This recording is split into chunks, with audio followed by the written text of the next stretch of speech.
श्री गुरुदेव दत्त तेजोमय प्रवास या यूट्यूब चॅनलवर आपल्या सर्वांचे स्वागत आहे. तर आज पाहूया एक गरीब ब्राह्मण स्त्री, दुःखाने भरलेले जीवन, पण एक दिवस तिला मिळाले असे वरदान ज्याने तिचे नशीब कायमचे बदलले. शनिप्रदोषाच्या एका व्रताने अशक्य गोष्ट शक्य झाली. पण त्यामागे दडलेलं रहस्य तुम्हाला माहीत आहे का? जिच्याकडे काहीच नव्हतं त्या ब्राह्मण स्त्रीला मिळालं थेट दैवी वरदान. पण का आणि कसं? दुःख, गरिबी आणि संकटांनी वेढलेली ती स्त्री, पण शनिप्रदोष व्रताने तिचं आयुष्य प्रकाशाने भरलं. तर या घटनेचे रहस्य जाणून घेण्यासाठी ऐकूया श्री गुरुचरित्र अध्याय 8. ब्राह्मण स्त्रीला वरदान. शनिप्रदोष व्रत महात्म्य. ओम श्री गणेशाय नमः.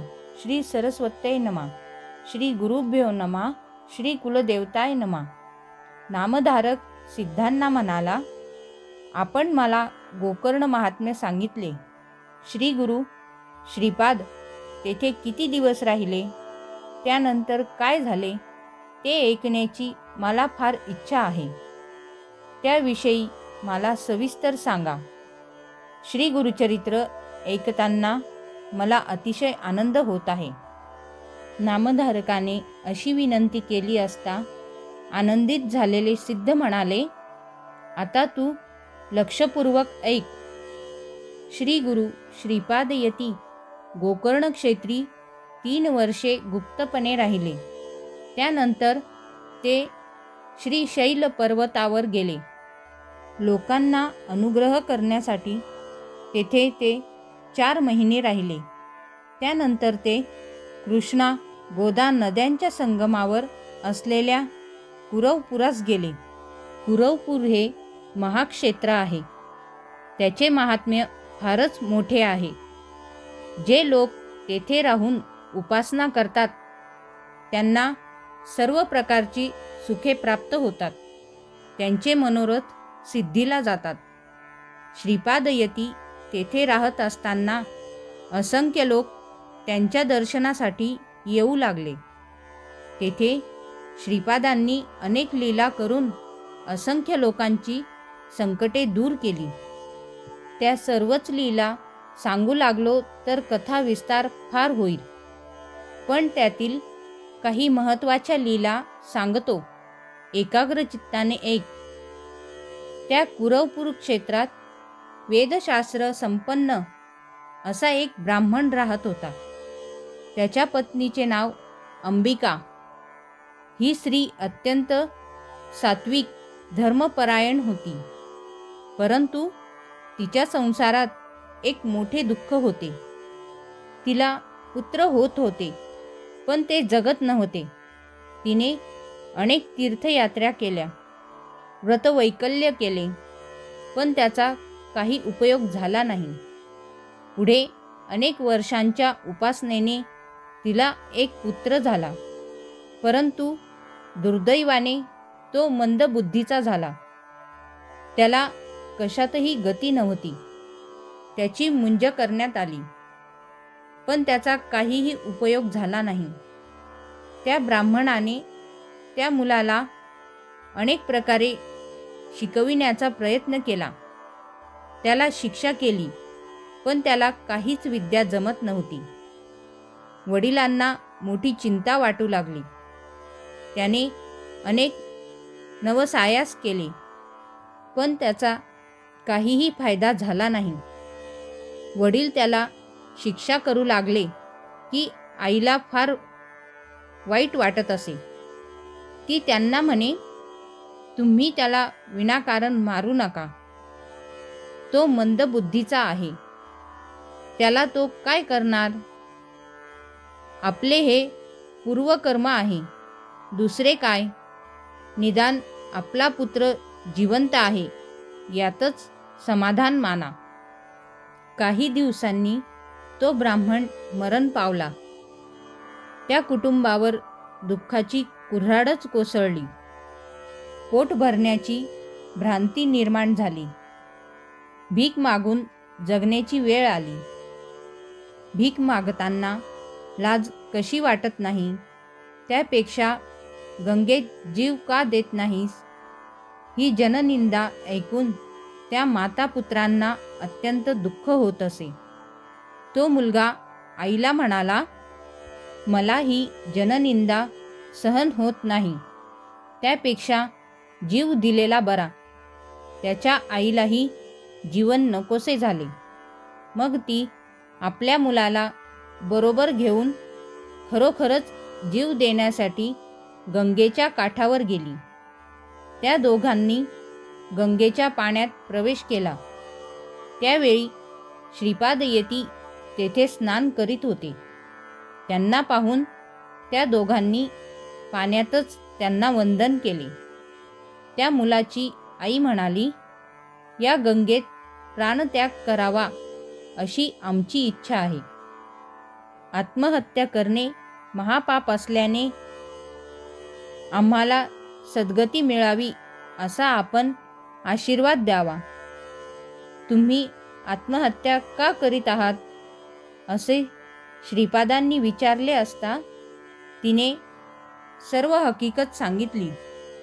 शेवटी म्हणाली, यतिवरा, आता पुढच्या जन्मी तरी तुमच्यासारखा त्रैलोक्य पूजनीय पुत्र मला प्राप्त व्हावा. तेव्हा श्रीपाद यतींनी शिवाची आराधना करण्याचा उपदेश केला.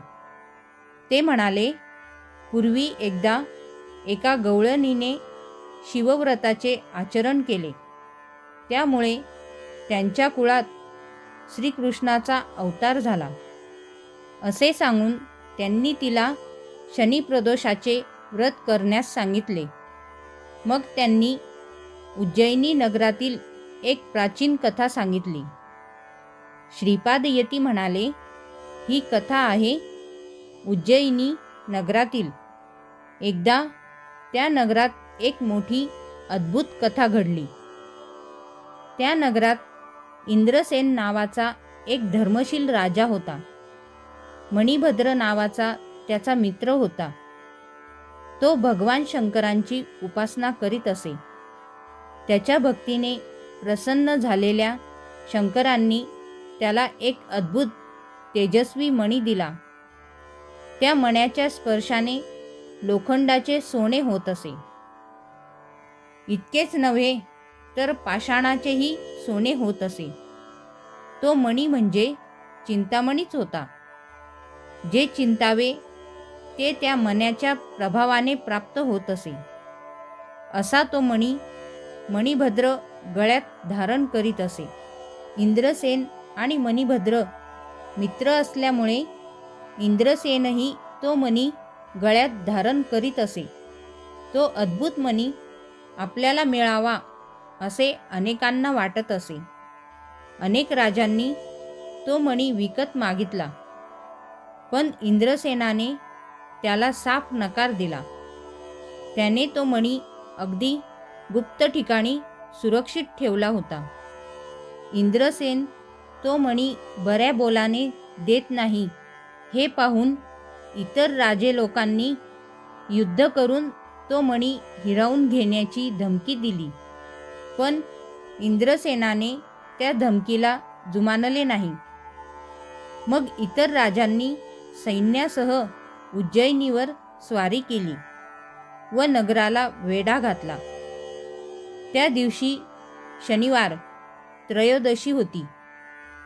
संध्याकाळी तो निश्चिंत मनाने भगवान शंकरांची पूजा करण्यास बसला. मोठ्या थाटात त्यांची पूजा चालू होती.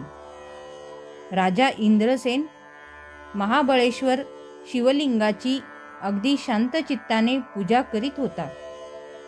त्याचवेळी काही गवळणी आपल्या मुलांना घेऊन मंदिरात चाललेली ती पूजा पाहून आपणही अशीच पूजा करूया असे म्हणून गवळ्यांच्या मुलांनी बाहेर मोकळ्या जागेत दगड मांडून शिवलिंग, मंदिर, खांब, पाने, फुले, बिल्वपत्रे इत्यादी सगळे काही दगडांचेच कल्पून लुटूपुटूची शिवपूजा सुरू केली.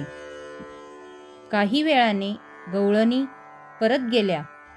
थोड्या वेळाने त्या परत आल्या व आपापल्या मुलांना भोजनासाठी म्हणून घरी घेऊन गेल्या. परंतु एक मुलगा मात्र पूजा टाकून गेला नाही. तो पूजा करण्यात गढून गेला होता. डोळे मिटून शिवध्यान करीत होता. त्याची आई परत आली. ती आपल्या मुलाला रागारागाने घराकडे ओढत नेऊ लागली. पण तो मुलगा पूजा टाकून जाण्यास तयार होईना. तेव्हा त्या मुलाच्या आईने रागाने ती पूजा मोडून टाकली.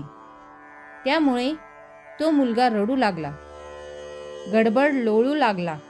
तेथील दगडावर डोके आपटून प्राण देण्याचा त्याने निश्चय केला. अत्यंत शोकाकुल होऊन बेशुद्ध पडला. त्या मुलाची भोळी भाबडी भक्ती पाहून प्रसन्न झालेले शंकर तेथे प्रकट झाले. त्यांनी रत्नखचित शिवलिंग निर्माण केले. मग त्या मुलाला प्रेमाने जागे करून वर मागण्यास सांगितले. मुलाने डोळे उघडून समोर पाहिले तो प्रत्यक्ष भगवान शंकर स्मित हास्य करीत उभे होते. भोवती भव्य रत्नखचित शिवमंदिर सूर्य तेजाप्रमाणे चमकत होते. ते पाहून आश्चर्यचकित झालेला तो मुलगा शिवचरणांवर मस्तक ठेवून हात जोडून म्हणाला, भगवंत, माझ्या आईवर रागवू नका. तिने आपली प्रदोष पूजा मोडून टाकली. तिला क्षमा करा. त्या मुलाने अशी प्रार्थना केली असता भगवान शंकर अधिकच प्रसन्न झाले आणि म्हणाले, बाळा, तू चिंता करू नकोस. मी तुझ्या आईवर मुळीच रागवणार नाही. तिच्या पोटी भगवान विष्णू अवतार घेतील व तुझ्या आईला लालन पालन करण्याचे भाग्य लाभेल. तुमच्या वंशाची भरभराट होईल. तुझ्या मनात जी जी इच्छा असेल ती पूर्ण होईल. असे सांगून भगवान शंकर त्या लिंगात गुप्त झाले. मात्र ते रत्नखचित मंदिर जसेच्या तसे राहिले. त्या मंदिराचा कोटी सूर्यासम दिव्य प्रकाश नगराबाहेर पसरला होता. ज्या राजांनी नगराला वेढा घातला होता ते दिव्य प्रकाश पाहून चकित झाले. त्यांच्या मनातील राग द्वेष भावना नाहीशा झाल्या. ते शिवदर्शनासाठी नगरात आले. इंद्रसेन राजा मोठा पुण्यवंत आहे. त्याला विरोध करणे योग्य नाही असा विचार करून ते इंद्रसेनाला भेटावयास गेले. मग राजा इंद्रसेनाने सर्वांना बरोबर घेऊन मोठ्या प्रेमाने स्वागत केले. मग राजा इंद्रसेन सर्वांना बरोबर घेऊन ते रत्नखचित शिवमंदिर पाहण्यासाठी गेला. त्याच वेळी त्या गवळ्याचे घरही रत्नखचित झाले होते. ते पाहून सर्वांना आश्चर्य वाटले. राजाने त्या गवळ्याच्या मुलाची चौकशी केली असता त्याने सगळी हकीकत सांगितली. ती ऐकून आनंदित झालेल्या सर्वांनी त्या मुलाला अनेक भेटवस्तू दिल्या. मग सर्व राजे स्वस्थळी निघून गेले. प्रदोषकाळी केलेल्या शिवपूजनाचे हे फळ आहे हे राजाला समजले. त्याला अतिशय आनंद झाला. तो मुलगा आपल्या घरी गेला. तो आईला म्हणाला, आई, तुझ्या पोटी नारायणाचा अवतार होणार आहे असे भगवान शंकरांनी वरदान दिले आहे. प्रदोषकाळी तू शिवपूजा पाहिलीस, त्यामुळे शंकरांनी तुला क्षमा करून हा वर दिला आहे.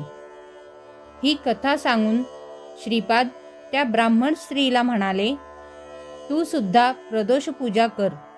तुला माझ्यासारखा पुत्र होईल.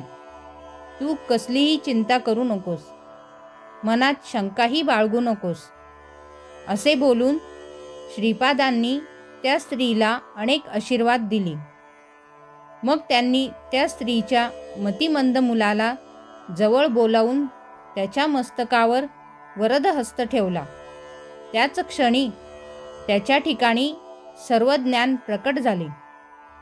तो मुलगा आता अत्यंत तेजस्वी दिसू लागला. त्या स्त्रीला अतिशय आनंद झाला. ती श्रीपादांना म्हणाली, आज मला तुमच्या रूपाने प्रत्यक्ष परमेश्वरच भेटले आहे. पुढील जन्मी मला तुमच्यासारखा पुत्र होईल असा वर मला तुम्ही दिला आहे. त्याबद्दल माझ्या मनात तीळ मात्र शंका नाही. त्या स्त्रीने श्रीपादांना प्रत्यक्ष शंकर मानून नित्य प्रदोषकाळी त्यांची पूजा करण्याचे व्रत घेतले. तिच्या पुत्राचाही पुढे विवाह झाला. त्यालाही पुत्रपौत्रादी सर्व काही प्राप्त झाले. नामधारकाला ही कथा सांगून सिद्धयोगी म्हणाले, श्री गुरु असे कृपावंत दयावंत आहेत. ते आपल्या भक्तांचे सर्वतोपरी रक्षण करतात. अशा रीतीने श्री गुरुचरित्रामृतातील ब्राह्मण स्त्रीला वरदान शनिप्रदोष व्रतमहात्म्य नावाचा अध्याय 8 समाप्त. श्री गुरु दत्तात्रेयार्पणमस्तु. व्हिडिओ आवडल्यास चॅनलला सबस्क्राईब करावे व बेल आयकॉन प्रेस करावे ही विनंती. तर भेटूया पुढील व्हिडिओमध्ये. अवधूत चिंतन श्री गुरुदेव दत्त.